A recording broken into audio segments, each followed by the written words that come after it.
Patman. Happy little games. When certain items are paired together, ordinary things become extraordinary.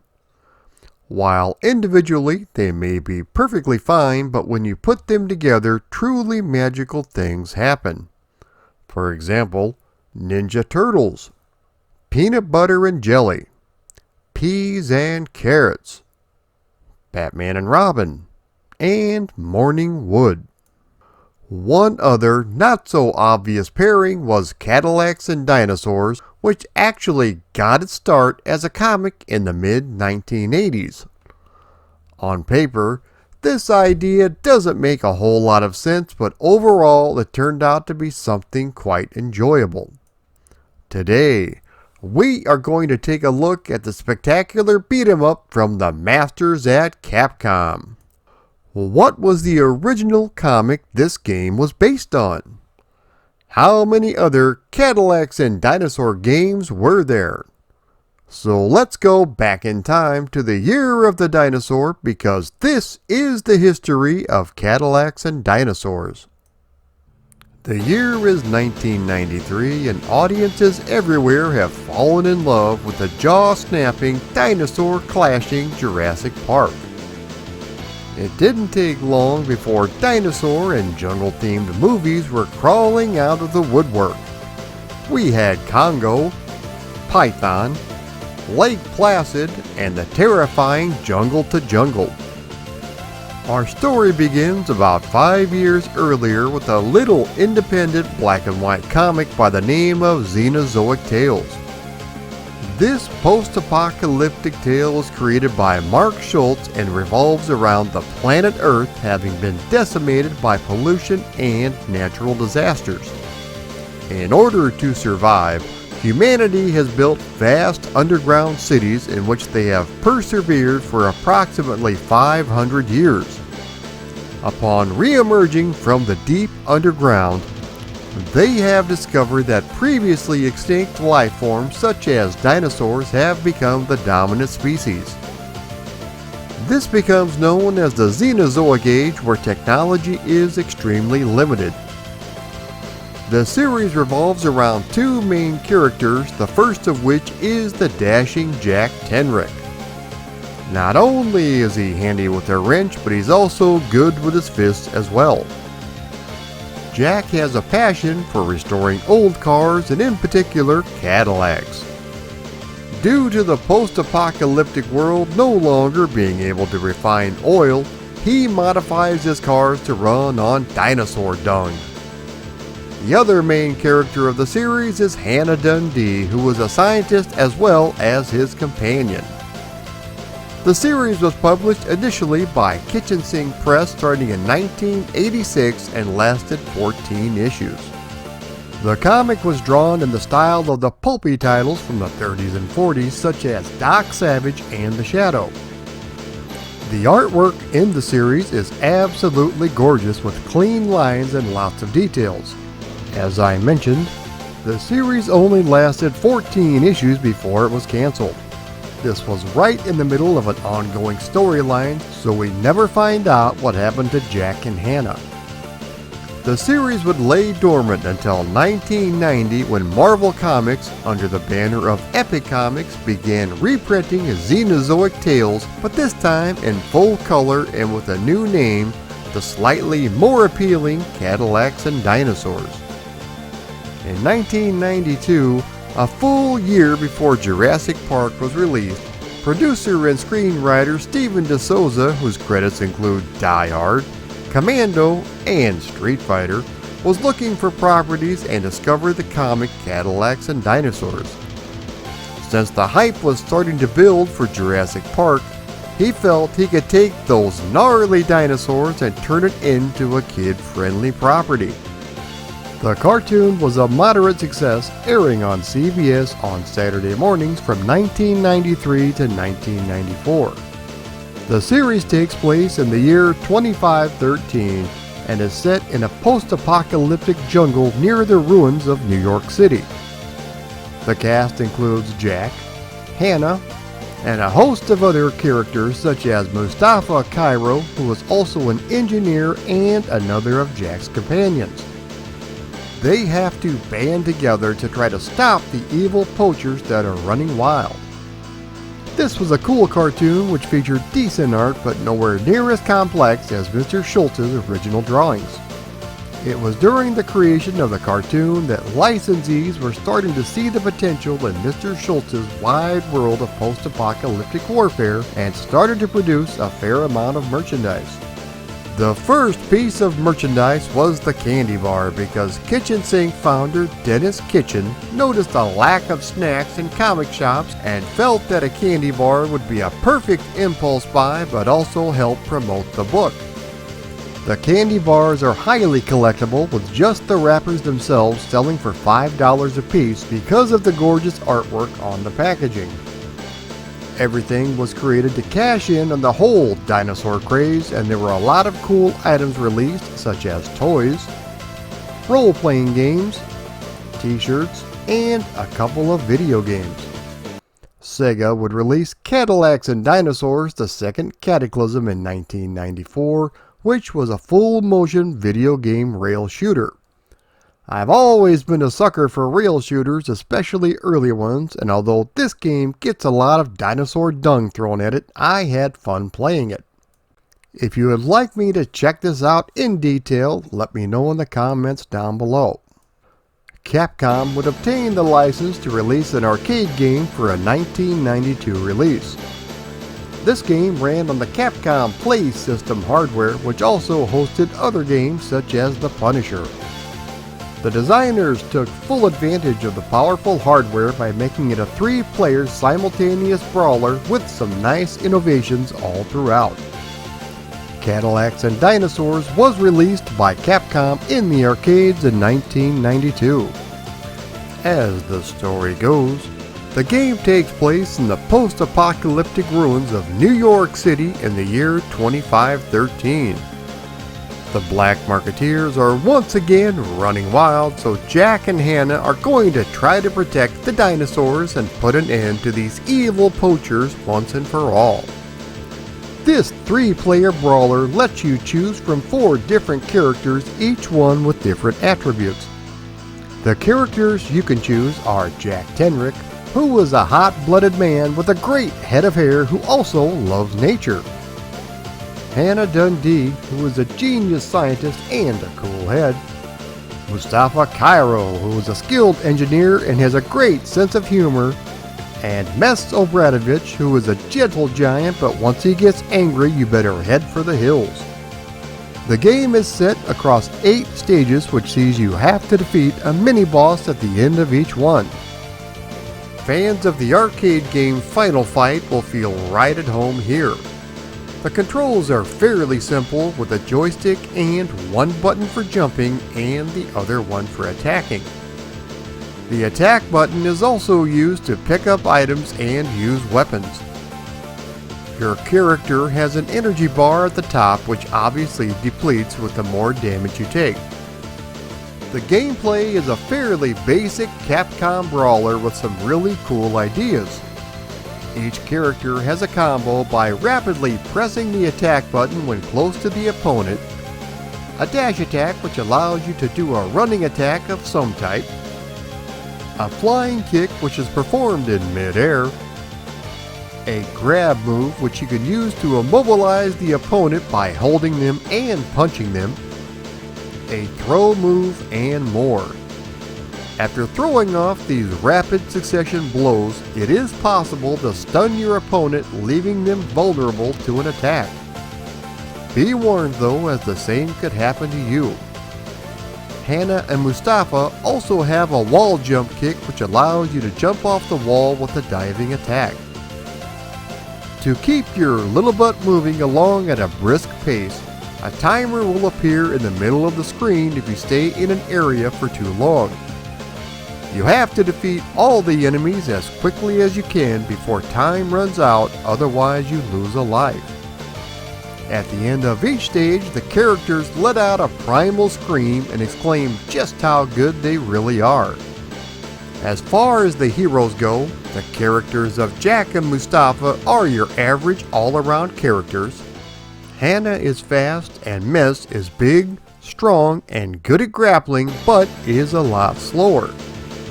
Similar to other Capcom brawlers, this game has a special 360-degree attack which will knock every opponent that surrounds you on their butt.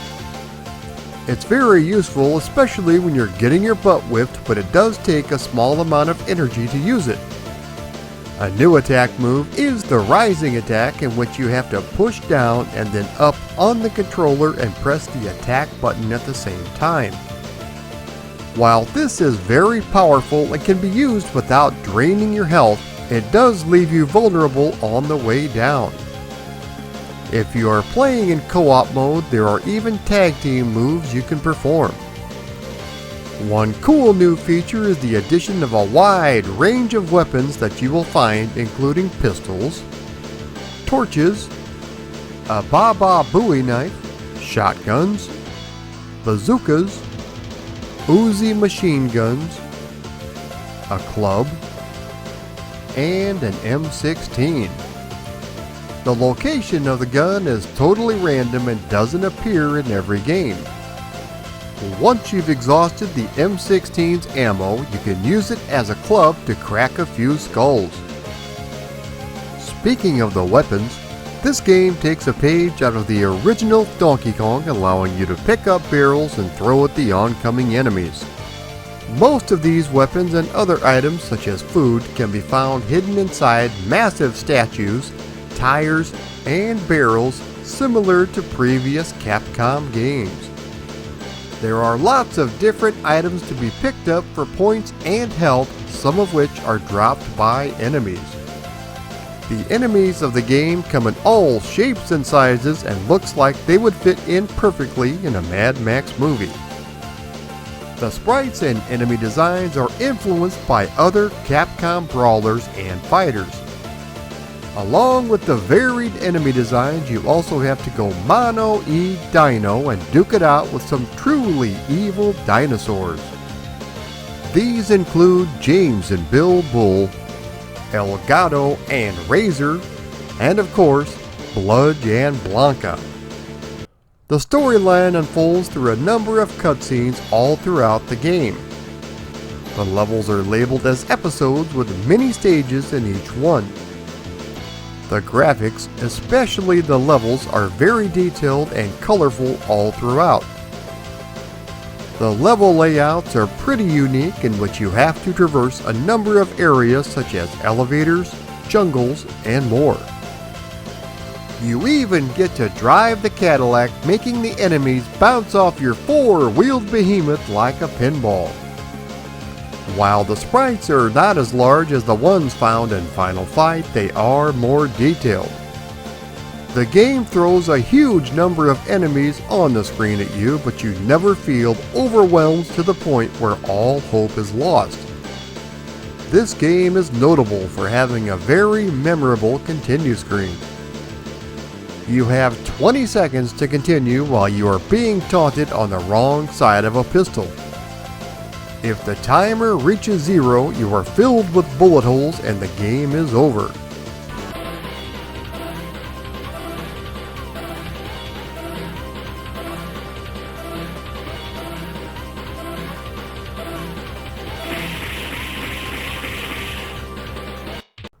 The levels you encounter are City in the Sea,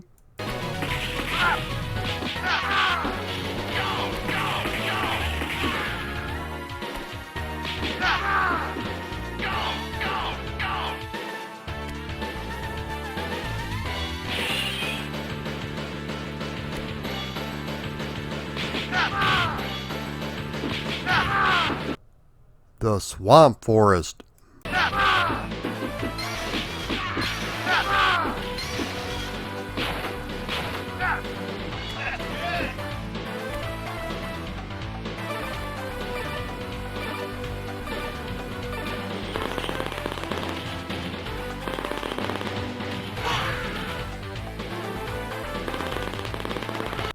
Hell Road,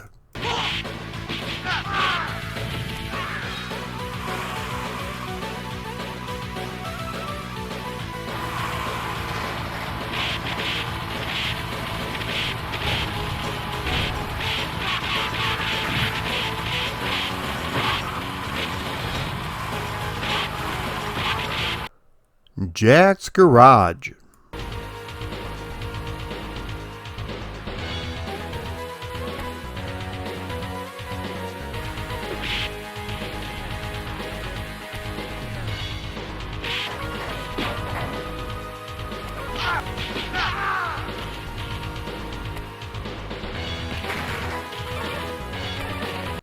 Village of Flame.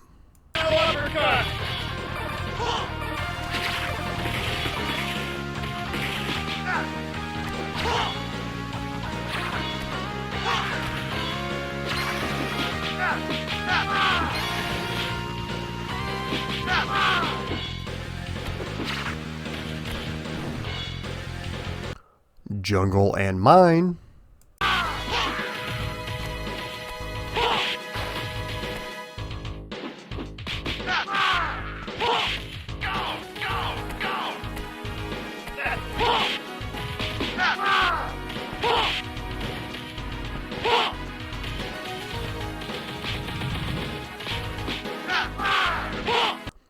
The Vault. That's good. That's good.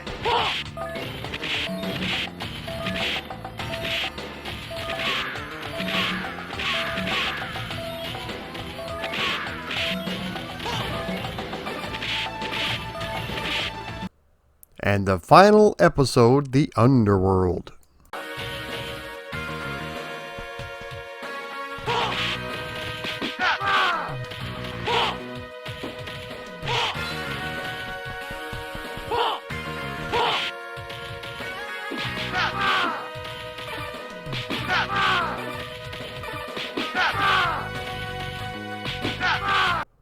The bosses you will encounter are Vice,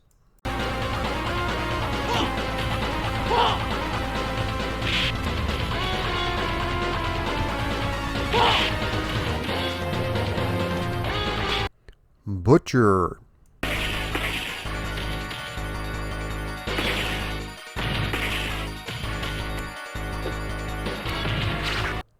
Hog,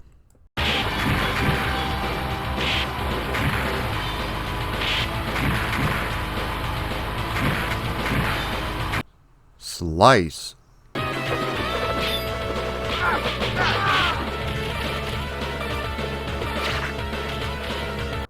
Morgan,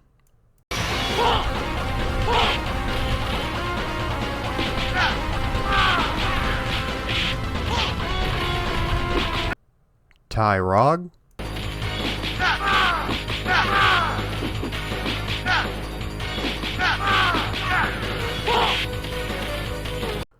Sleesaur,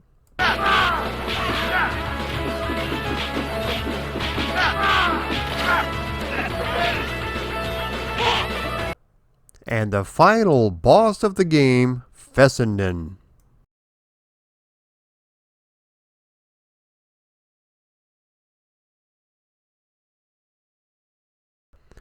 After defeating him, the lab begins to explode and you make it out just in time.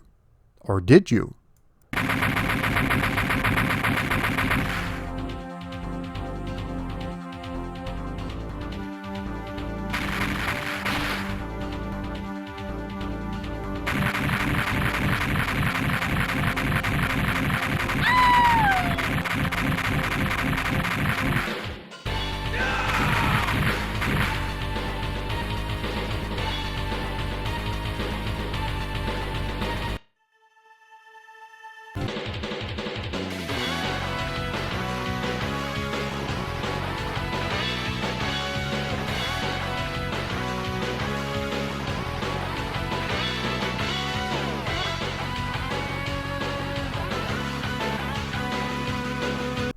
There are some differences between the Western release and the Japanese version. In Japan, the game is known as Cadillacs, Dinosaurs of the New Century, with each of the enemy characters having different names. Also in the Japanese version, whenever a character says something, usually their portrait appears next to the text. There are some unused sprites and graphics buried deep within the arcade's code, including drive and brake, which I assume is for the Cadillac level. An arcade stick with a button and some arrows for a tutorial sequence which was never completed, and even an unused dinosaur. The art style of the game is extremely cool and it captures the flavor of the original comic perfectly. Some of the location settings found in the book are present here in the game. The elevator, the library, and the shrine are all represented. The music is great with some jamming tunes composed by Isao Abe and Shun Nishigaki. Both of these individuals were veterans of other Capcom games such as Street Fighter II.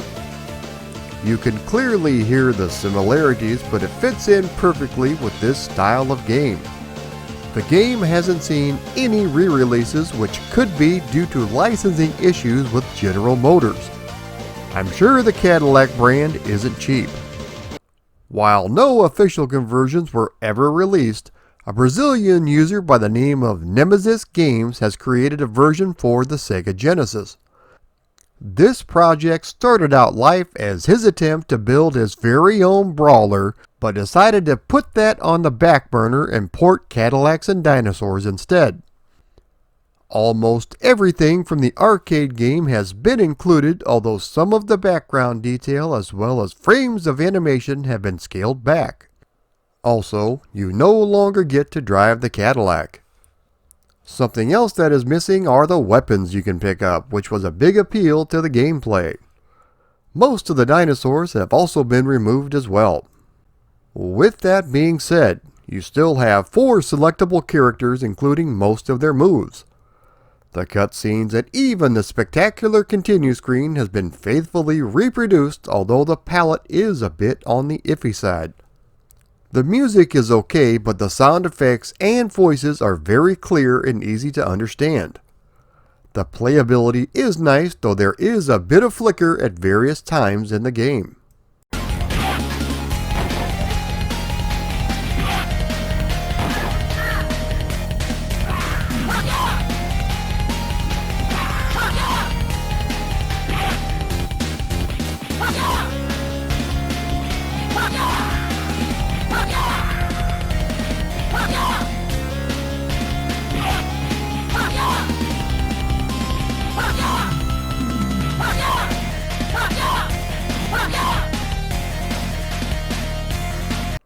While no official releases or sequels were ever produced, that didn't stop the modding community from hacking the arcade game. Cadillacs and Dinosaurs Powerful Rainbow Edition is perfect for those who felt that the original game just wasn't tough enough. This game throws an insane amount of enemies at you, but it also increases the weapon count, allowing for a better chance at getting the beloved M16. The whole experience is bonkers, but it's a lot of fun to play, which thankfully doesn't require the repeated insertion of your quarters.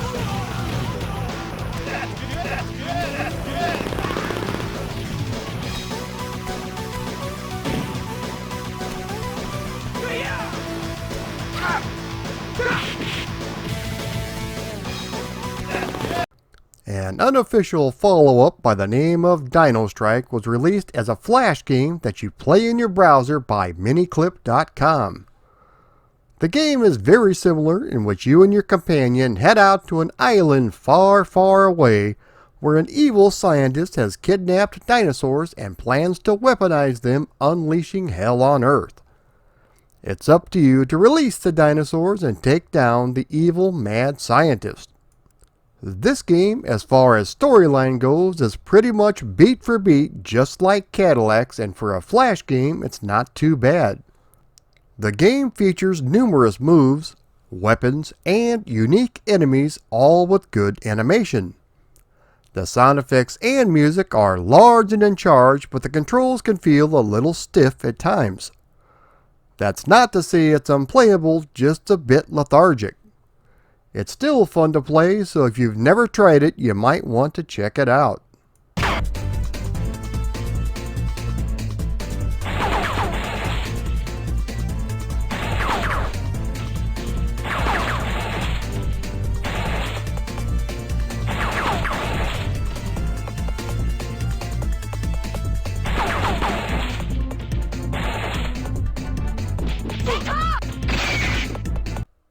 Cadillacs and Dinosaurs didn't survive very long in my arcade, but while it was here, my friends and I would enjoy playing the 3-player co-op mode. This game has something for everyone, from fast cars, to fast dinosaurs, to fast women. If you've ever wanted to take down some evil poachers, all while driving your dino dung powered caddy, be sure and give this game a shot. You'll be glad you did. If you like this video, be sure to like, comment, share, and subscribe. Also, if you would like to support me on Patreon, please click the link below. If you would like to contribute but not sign up for my Patreon, you can always click the donate button up above. Thanks everyone for watching.